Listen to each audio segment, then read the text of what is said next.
Purity of heart. Wednesday of the fourth week in Lent. God speaks to us. Jesus spread the clay over the eyes of the blind man and said to him, "Go, wash in the pool of Siloam." So he went away and washed, and returned seeing. Then Jesus said to him, "Dost thou believe in the Son of God?" He answered and said, "Who is he, Lord, that I may believe in him?" And Jesus said to him, "Thou hast both seen him, and he it is who speaks with thee." And he said, "I believe, Lord." And falling down, he worshipped him. From the Gospel of St. John, chapter 9, verses 6 through 7, and verses 35 through 38. Meditation.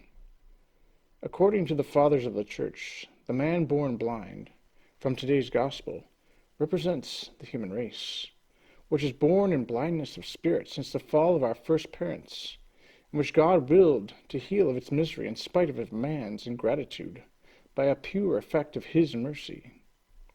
The clay which Jesus makes to coat the eyes of the man born blind represents his incarnation, God who is made flesh, God who becomes man to earn for us the gift of sight. To gain that gift, we have to go to the pool of Siloam, that is, to be washed by the water of baptism in the mystical pool. It opens our eyes to sight by communicating the light of faith and making us capable of contemplating one day the divinity of our Lord for all eternity. The greater our faith, the more rapidly shall we advance with steps of love. For this to be so, let keep watch over the purity of our life.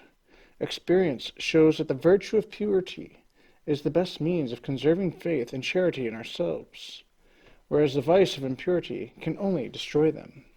And so, let us jealously guard this treasure of purity, and to do so let us be generous souls, upright souls like the blind man in the Gospel, souls who avoid all duplicity, all compromise with the spirit of the world.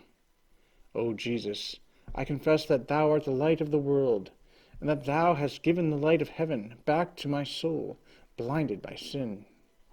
Place a new heart in me, a new spirit, so that I might have a faith ever more profound. Prayer.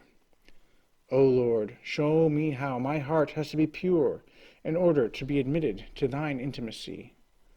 From Father Gabriel of St. Mary Magdalene. My God, I firmly believe all the truths which thou hast revealed to us, and which the Holy Catholic Church teaches, because thou art truth itself, and thou canst neither be deceived nor deceive us. From the Act of Faith. Thoughts. My God, how blind man is if he does not open his heart to the light of faith. From Saint Bernadette. If our eyes did not see our Lord, at least our souls met him in faith. Faith is so good, it is heaven in darkness. But one day the veil be lifted, and we will contemplate in his light him whom we love.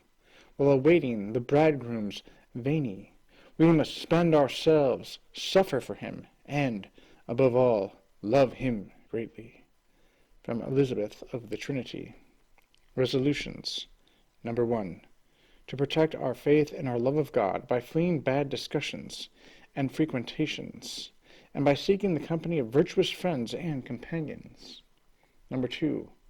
To think a little more often of God, if only for an instant, taking advantage of our travel time or of free moments between two activities. Number 3. To close our eyes on what may offend God. Number 4. To open our eyes to see the good to be done around us.